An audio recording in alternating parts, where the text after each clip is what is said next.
Good morning and welcome here. It's a great pleasure to see so many of you here in person, and thank you for coming. And I also want to welcome everyone who's joining us virtually online and thank them for attending as well.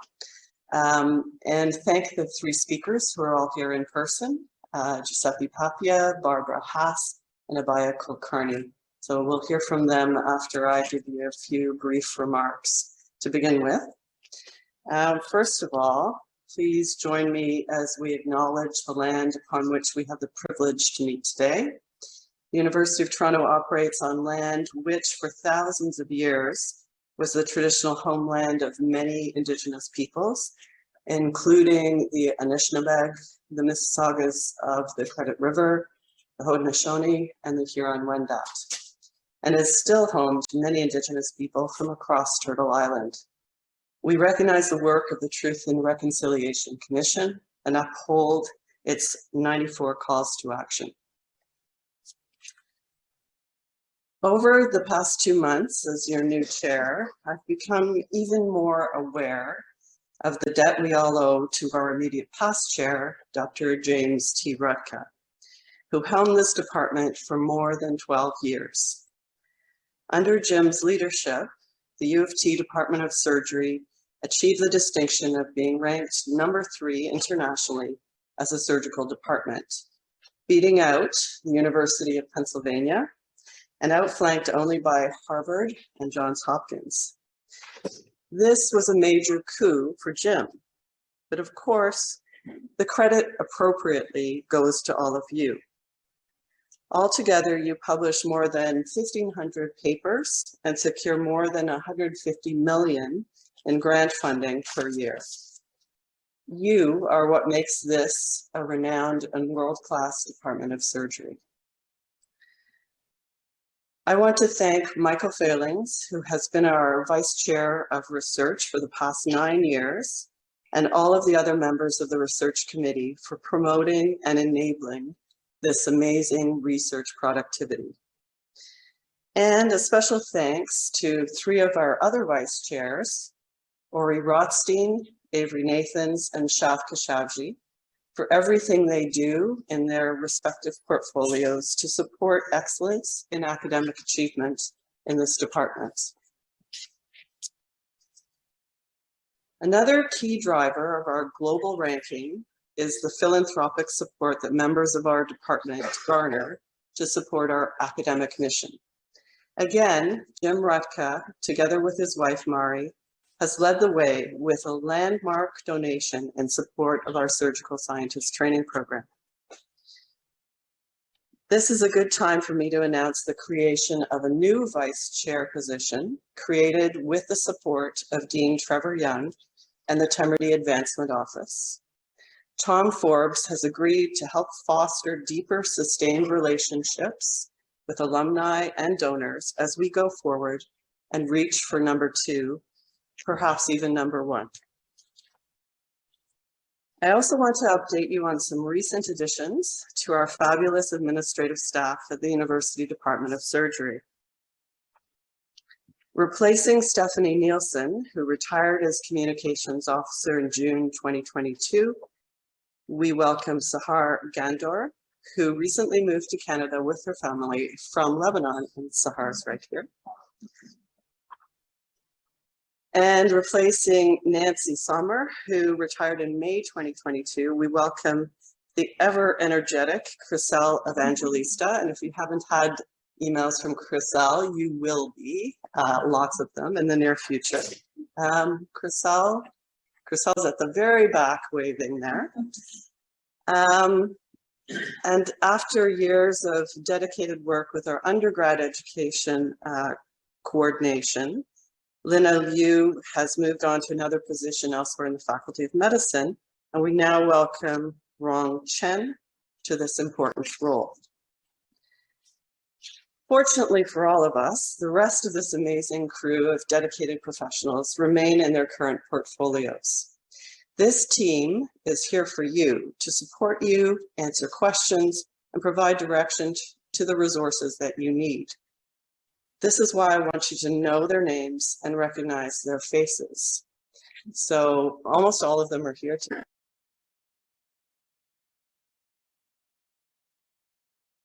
So Nancy Kondo, Sylvia Perry, Alina Gaspar, Val Cabral, Joanna Giddens, Violetta Soshka, Harjit Baines, Michelle Cassis, and Effie Orden. And as I said, almost all of them are here today. Thank you for your support that you've given me already and for helping the whole department. Much appreciated. Next slide. Let's see. How will I achieve that? There we go. Appropriately recognizing the many outstanding achievements of our faculty, residents, and fellows, and scientists would in itself take more than an hour. And I want to leave time for our speakers and for discussion afterwards. But just as a snapshot, let me congratulate our promotees for 2022. Promoted from assistant to associate professor have been Priscilla Chu, Luis Dalus, Julie Allais, George Ibrahim, Bhishma Ravi, and Alan Rogers. Promoted to the rank of full professor were Joel Finkelstein, Paul Karanicholas, and Mark Peterson. And I can't help but note that it's been a pretty good year for Sunnybrook. Just saying, good work, Avery.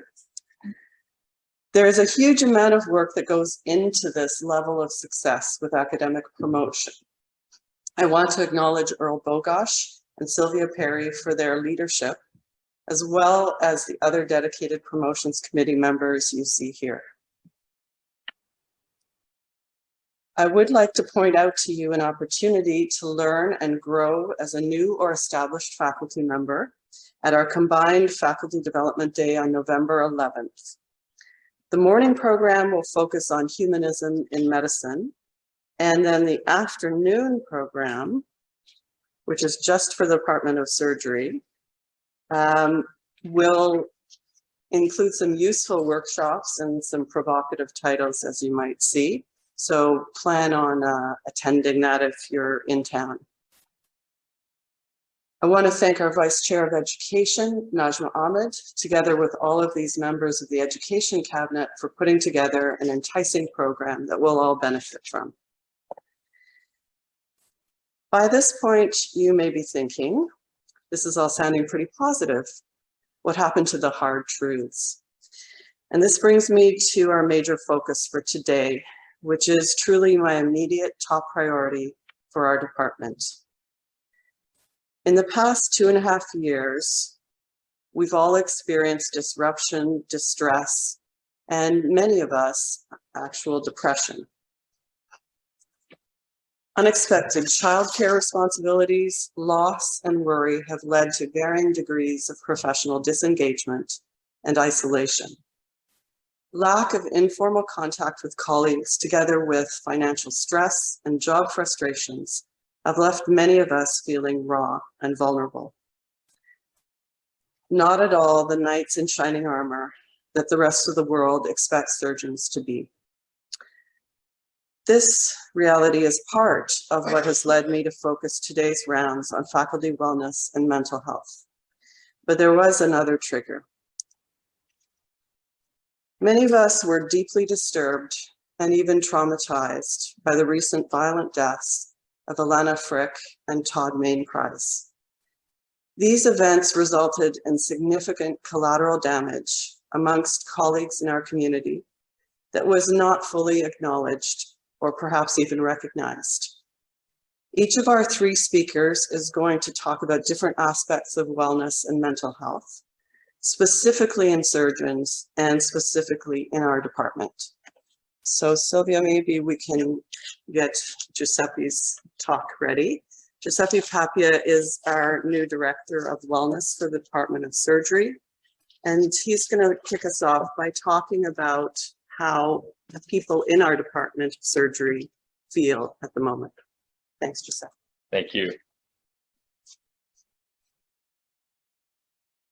Thanks, Carol, for the opportunity. I'm going to take this off.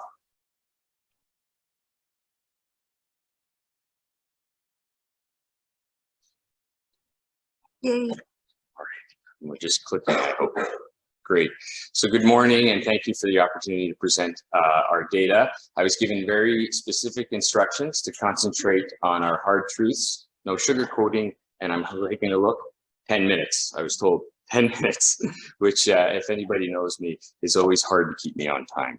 So these are a really high level overview of the themes that have come out from 3.5 years of work, really that started with a survey to see how we were doing and what issues that people were identifying with regards to burnout, wellness, and job satisfaction. And then the second part of that, you gotta be kidding. The second part of that, sorry about that. The second was a real deep dive into what were the issues that people didn't want to bring up on the survey and what was really going on in the department. So we got a great response on the survey, about a 40% response, wide breadth of faculty in career stage, gender and position, and the same with the interviews.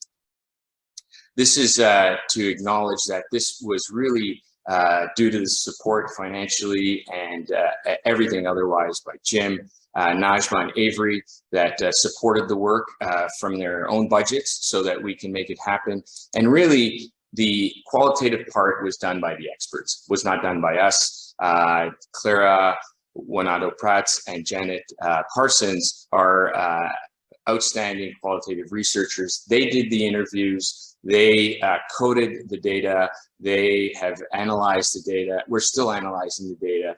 And as Dr. Swallow said, these are our data. This is very specific to the Department of Surgery at the University of Toronto.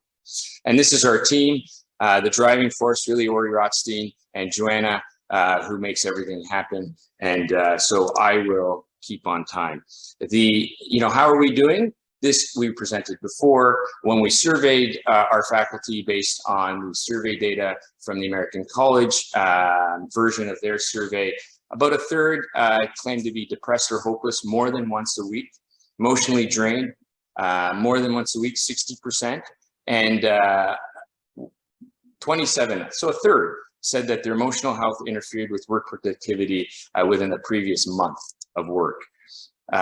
11% had panic attacks within the previous 4 weeks. These are our faculty. And 41% said that they got to a point where they had little to no pleasure in once enjoyable activities. So clearly, we are not immune. I'm not going to read the quotes, but I'll leave them there as I discuss the themes. We initially had this idea, and all ideas always start out with the best intentions that we would see if there's a problem, ask people what the problem was, fix it. Unfortunately, there's no magic bullet. These data have clearly demonstrated that this is a very complex problem with issues that go from a personal level, personality traits, who we are, why we decided to be surgeons, clinical unit levels, the hospital, university levels, and team levels. So these data are going to be great, informative data, great drivers, but there's no one and done magic problem to fix. And I don't think that that is a great surprise. The great thing is that the clinical work that we do at the University of Toronto is highly valued and makes us very happy. It's not the clinical work, the hours taking care of patients. It's not the work that we envisioned doing when we became surgeons as clinicians that seems to be impacting our wellness and our levels of burnout. So 99% felt they effectively managed patient needs. 90% felt they had a positive impact every day. And over 70% or up to 70% said they would be surgeons again. The real disconnect came out in the survey is that only 40% of those people would actually recommend surgery. Oh, sorry. Thank you. That would actually only recommend surgery. So, I mean, this is in itself a pretty loud call to say, yes, I'm very happy with what I'm doing. I love it. I would do it again. No, you should not do it. So this was quite interesting and really drove the need for the deep dive and the focus interviews. Now, these data are during and pre-COVID. So how they sort out now would be very interesting to look at. But so this theme that clinical work remains very meaningful and important part of our happiness was true even in the individual interviews. However, there are themes that came out that really talked about the problems with enjoying that work. Now, one of the drivers that everybody or many people identified, I would say the majority, as why they became surgeons is the love and joy of the technical aspects, their personalities of having control over what they do in the surgery, in the procedures, in the clinic, the destiny of their patients and in their lives. And as we present some of the work in a few minutes, I think that those are really part of the drivers as to how we're affected by things that are making us unhappy. So I don't think this is a big surprise. Is bullying a problem? That was kind of loud and clear, and at all levels and stages of career. And it was very interesting, and it is very interesting as we explore the data, that there's overt bullying, and there is what people felt was more passive bullying. So not that they were feeling attacked, but they were put in positions that wouldn't further their career, or they weren't being supported as others were being supported. They were put in, basically left to fend for themselves. So both of these aspects came out both in a clinical environment and at the university level. So some people were extending this to the social aspects of the dynamics of their group. So they felt very well supported in their work as a member and a valued equal partner clinically, but they weren't invited to the social events afterwards. They weren't made to feel included for whatever reason. Some identified gender, some cultural, afterward. And that really impacted them and their ability to feel like they belong. And so I'll read this quote because this is pretty universal and just really highlights the importance of the working environment and your working team. You can have the best equipment and the fanciest hospital, but if you don't have a good team around you, your life is not great. And I don't think anybody would disagree with that. So there were many issues brought up with gender and cultural and religious, and I'm not going to use our data because the numbers were low, and I want to respect the anonymity of the people that participated and were so honest. But these data I believe we've seen. This is the voice of the faculty data. So this is across the whole faculty of medicine.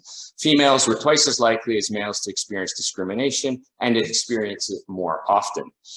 These are the breakdown of those that experience discrimination by religious practice. And I actually was quite surprised because it was not what I had perceived, almost in the reverse. But, people are perceiving this, and we need to be sensitive that it's having a huge impact on their wellness and their well-being. There also were many identifiers brought up that were specific to academics. This feeling of almost being abandoned and unsupported. As Carol, I think, is smiling under the mask. But, people made many comments. They had great teams in a clinical environment. They were well supported. It was multidisciplinary. Successes were shared. Failures were shared. When it came to their clinical work, it was all on them. And it was sink or swim. And they had no supports. And they were almost embarrassed, but afraid of admitting that they needed help. And they felt that if they were in an environment that they were being bullied, that an admission of needing help would be used against them. And so this also brought up the theme of stigma. This, I don't share, you're not spilling blood on me. That was brought up several times. And I think that these rounds are a real landmark and are incredible. And I congratulate Dr. Swallow because talking about it and bringing that out of the background of stigma is the real way forward. The importance of leadership was very highlighted. So some people highlighted the fact that the people that they were bullied from or created the toxic environment in which they worked were the leaders that they were supposed to go to for help.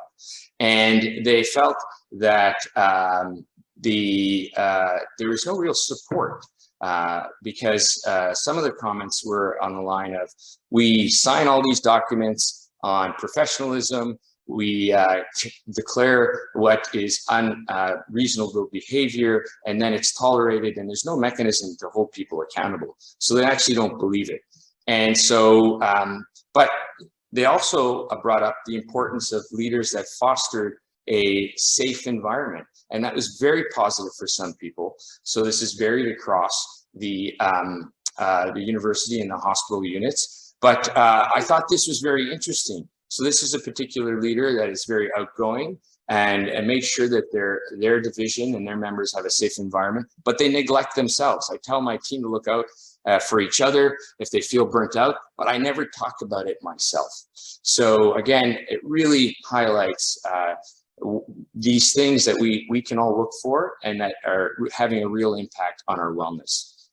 And then, of course, I'm going to end with a few more slides on the death by clicks, the administrative roles that are put on us, and the roles that are put on us. And I say us, I didn't do the survey, but I do feel this way, that I have no control over. And so, you know, control and the ability to control our lives and our destinies, people identified as a motivator to become a surgeon, and yet our careers are increasingly fraught with things that are out of our control and are taking us away from doing the things that we love and that motivated us to be here. And people did state that they felt that the EMRs, all of these roles that are clinical, administrative, that they were never trained for, that they were never prepared for, were keeping them from being their best.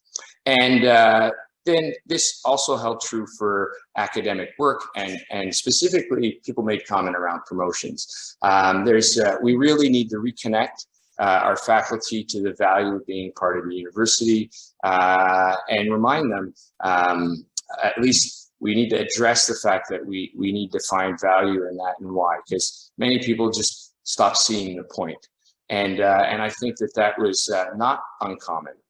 So this was at a department level, as I said. They were different for different units. It was also at a university level, this feeling of being let down. Not by everyone, by the way. These are the hard truths, so I apologize for sounding so heavy. But we don't want to sugarcoat this. I applaud everybody's honesty, and I want to make sure that everyone feels heard, and that we do something to help them not feel so abandoned in areas where they do. And now money was not mentioned specifically, and it's hard to say that, you know, we're going to get public or anybody to feel that we have money issues, but it was very stressful, and particularly for parental leave and leaves of absence. Our colleagues and our females colleagues specifically said there's no mechanism for parental leave. There's a huge loss of income, and there is a restarting of practice every time you come back, right? It's like starting over again, almost like Groundhog's Day. And that was a huge, huge stressor and barrier, and something that we need to address. And I think post-COVID, quite frankly, as people are going to take stress leaves, those type of issues are going to be repeated for everybody. And so there was also comment to our constant fight with the government with regards to our complex cases being billed and paid for. And so that was loud and clear. So although people didn't say they had money issues, money related, but there are many issues that affected them. So this is my last slide.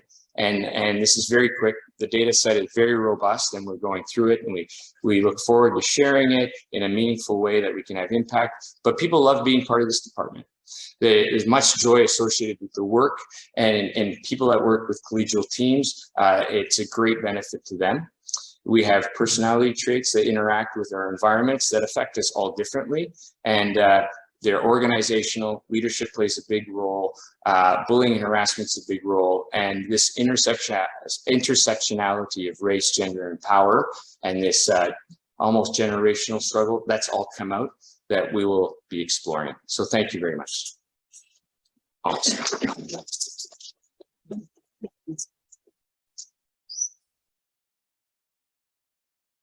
Thanks very much, Giuseppe, and thank you for being honest. I think it's very important for those who did participate in the survey to understand that we are listening. We heard what they said, and even though it's not pleasant to hear. I'm very, very grateful to Barbara Haas, who's a general trauma and critical care surgeon at Sunnybrook, for coming today to speak about some of her own personal experiences as a trainee and a surgeon. Her bravery, deeply appreciated. So now to talk a little bit more about potential solutions, I've asked Abhaya Kulkarni, who is culture and inclusion lead for the Division of Neurosurgery, about what they've been doing in neurosurgery and why, and what might apply to the rest of us. So thank you. Thank you. Thank you very much, Carol. I'll start with the disclaimer that I'm not an expert on this, and this is something that we are individually and as a division still learning about. So please keep that in mind. I will begin by telling you about Todd. Carol mentioned him at the beginning. He was a faculty neurosurgeon. He was chief of neurosurgery at Sunnybrook. Tremendously talented surgeon, great clinician, fantastic educator, and a dear friend to many of us. He was my closest friend in the division. And he took his life in June of 2020. And that was obviously a tragedy for our division in many ways and for many of us personally. It was also a moment that forced us as a division to really look very critically at the issue of wellness in our culture as a specialty and within our specific division. And so I'll tell you about what we've been doing since Todd died. And it began with a phase of mourning, of course, and I put here about resident wellness as the focus, and that I was residency program director at the time. And this was in the early days of the pandemic. We couldn't meet in person, so we had Zoom meetings for the residents and faculty. The first one that we had after Todd's death was, as expected, very emotional.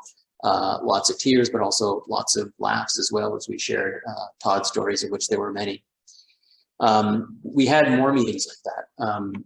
Ostensibly, they were to support the residents, but in fact, myself and I think many of the other faculty benefited from them as well. And these were all by Zoom. But morning ends and you need to move on. And within our RPC, we were thinking, when are we going to end these meetings? We can't just keep having these. And Nir Lipsman, who was on the RPC at the time, I'm very happy has taken over as program director for me since, had the idea that we should continue these, but rather than backward facing and mourning, we should make these forward facing and have these as sort of proactive prevention type sessions to address issues of wellness. And the first few of these, I think, were probably the most consequential. And we had a couple of faculty, Mark Bernstein and Tafik Valiente, who came and each spent an hour on Zoom talking to the residents very openly about mental health challenges that they have faced. And this was tremendous. I think this was, out of everything I'm going to tell you, I think was the most consequential thing that happened in our division, because it really began a process of culture change, slow culture change, but it began that process when you had two faculty who were as senior and as respected and as liked as Mark and Tafik speak openly about mental health. It gave the rest of us permission to do so. And in subsequent sessions, I think many of us felt more comfortable to do so.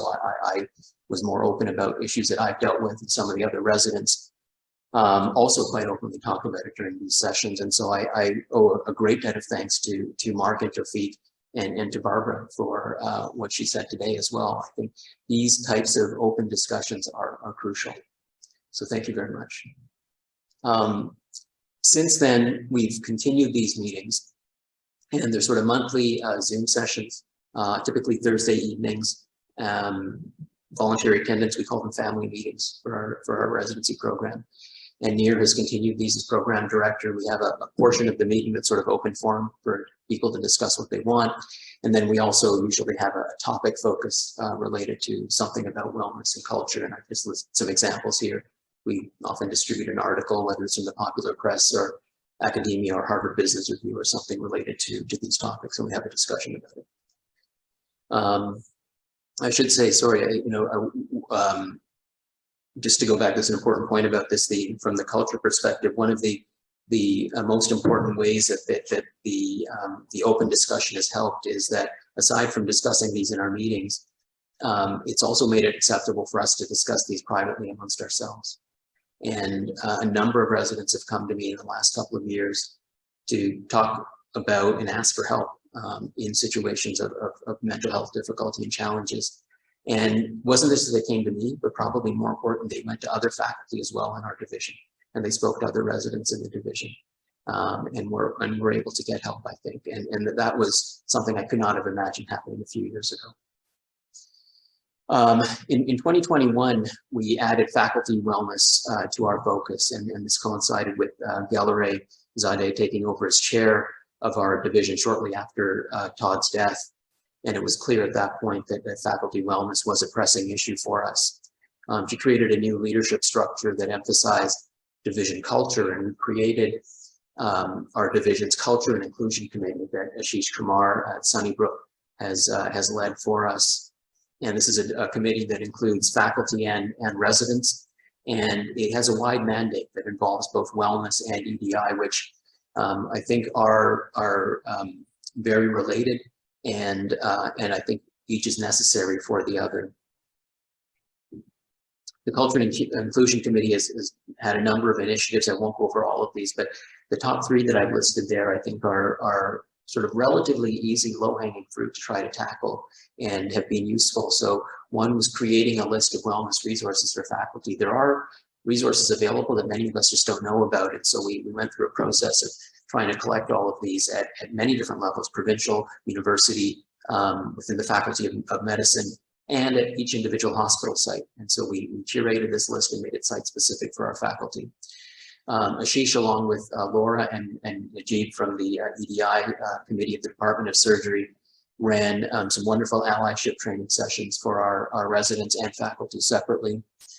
And we also had junior faculty sessions, because we realized as we were speaking to our faculty about these issues that there were issues that particularly centered around the newer members of our faculty. And so we assembled them in various social gatherings to provide sort of common support and advice. And we hope that this will now be its own autonomous group that will meet regularly as a sounding board for support, and to relay back to us as a division initiatives that we can and should take.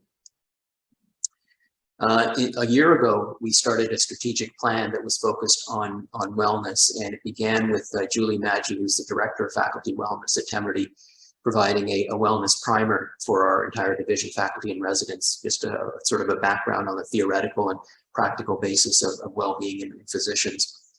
And then we had a professional facilitator who ran focus group sessions for our faculty to really drill down and hone in on what the wellness issues are from the faculty perspective, and what some of the early sense of potential solutions to those might be.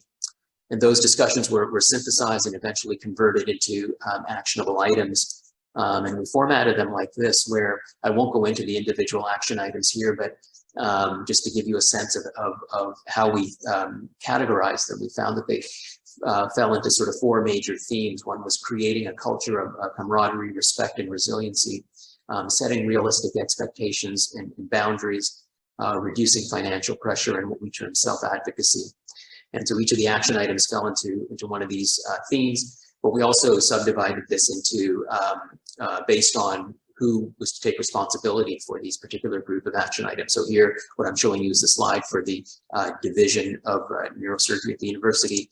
These are what fall under the purview of both the shared purview of the division of neurosurgery and the Department of Surgery, and then action items for the hospital divisions. And there are more. You know, we had a slide like this for what the individual is responsible for themselves as well. And this is what we're working through right now. And I didn't go over the individual items for the sake of time, but if you've had a glance at them, you'll see that some of them are relatively straightforward, but others are insurmountably difficult. And so we recognize that. And so we're trying to create a roadmap now of how we will navigate these, recognizing that gradation in difficulty and challenges in trying to accomplish these. In looking back on this, the lessons that we've learned, and as I said, we're still in an early process, and I'm not an expert. This is the lessons that we've learned to date.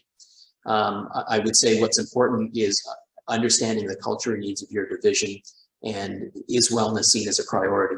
And for us, Todd's unfortunate death made it very clear that it was, and so that was quite clear to us. But in other divisions, it may require some selling and some convincing that this is a priority. I think we all recognize that culture change can be slow, but as surgeons, I personally have had to remind myself of this as this process is going on. This is a long game that we have to play, and it's easy to get frustrated by it, but try not to. I think residents can be the vanguard of this culture change. Number one, I think they take more easily to this. I think they recognize these issues without needing to be convinced. And at least within our division, that the culture is such that the residency program and the residents, I think, are highly valued and greatly respected. And when the residents give their imprimatur to an initiative, it becomes a cool thing to do, and faculty follow. And so if that's the culture in your division, which I suspect it is for a lot of our surgery divisions, take advantage of that. Begin with the low-hanging fruit. As I mentioned, there are things here that are really difficult to do, and for which I cannot even begin to imagine an answer to them.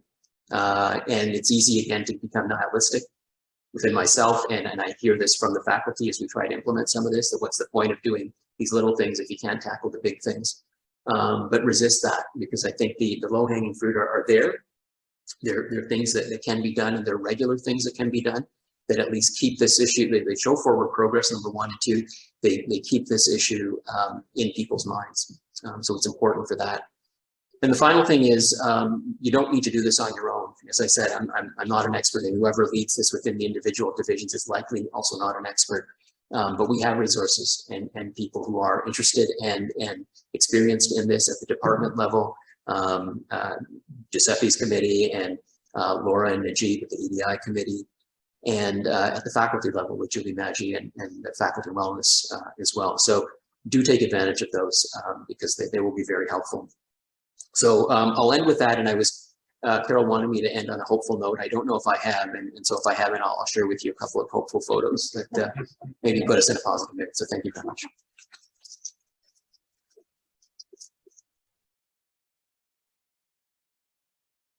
Thank you very much, Abhaya. So we are able to take some questions in the chat online. If you have anything you would like to, any comment or question. We also have a roving microphone that Sahar can take around. Okay, Michael Failings is going to lead us off. Sahar, just over there. Michael, yeah.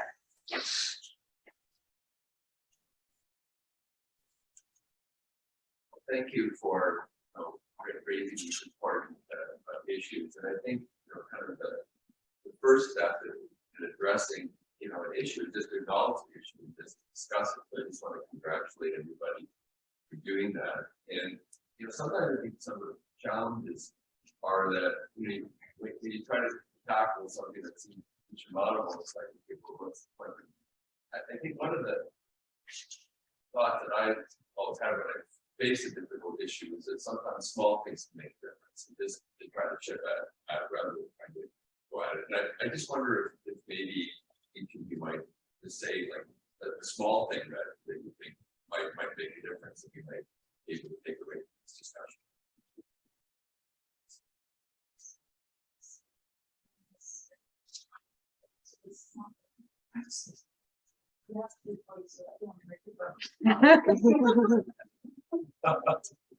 So for those online, Mike was just asking about some small things that could make a big difference to an individual colleague or surgeon. So I think we're all going to raise our voices.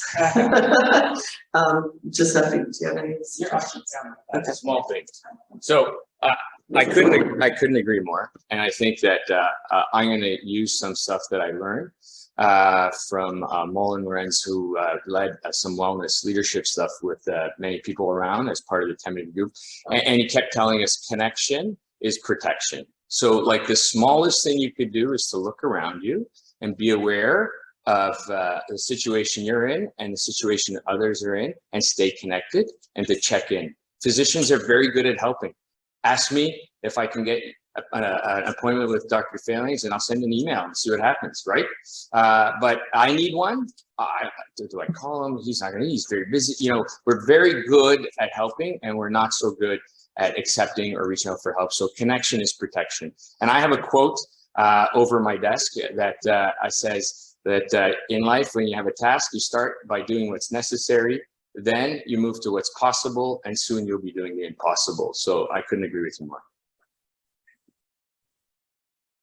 Maybe I can ask Barbara, do you think there's something special about technical specialties? You know, we have a faculty wellness lead director, Julie Maggi. Shouldn't we all just, you know, be able to work together? Do we need something specific for surgeons?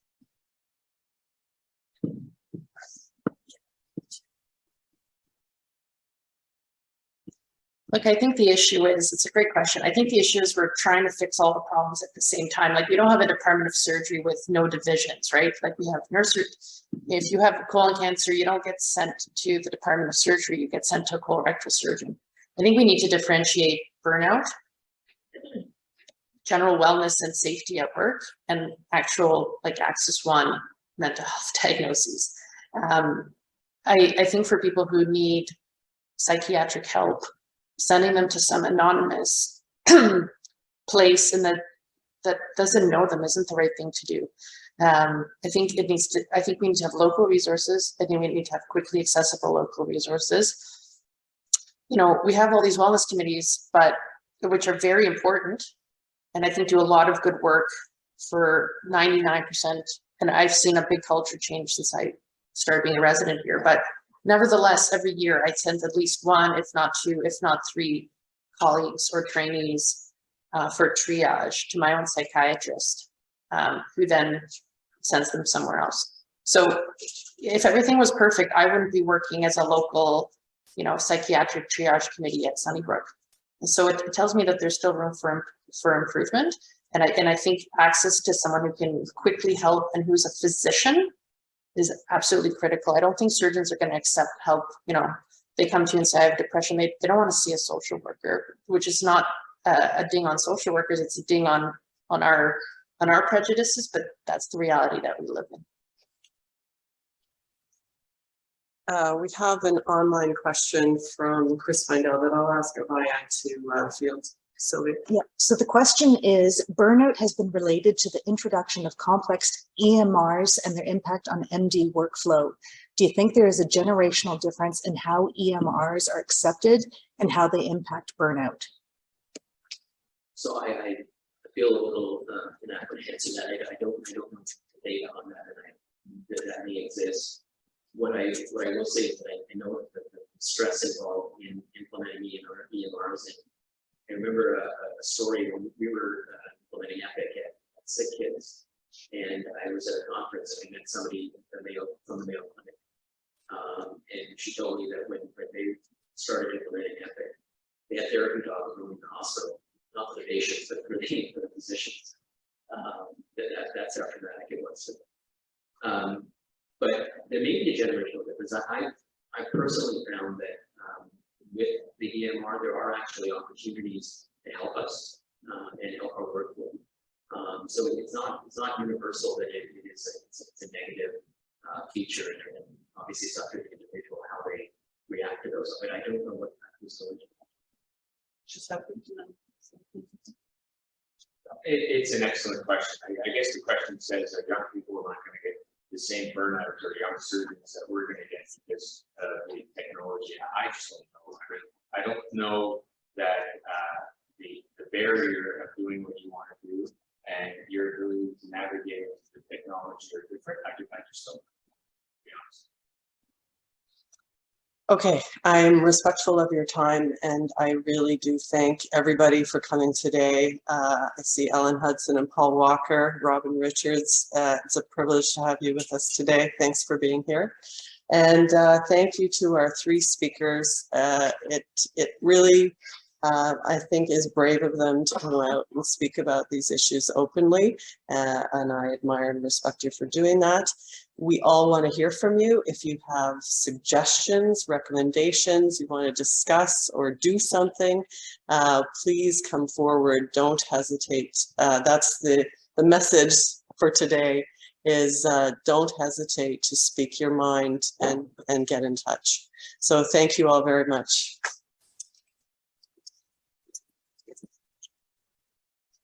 Bye-bye.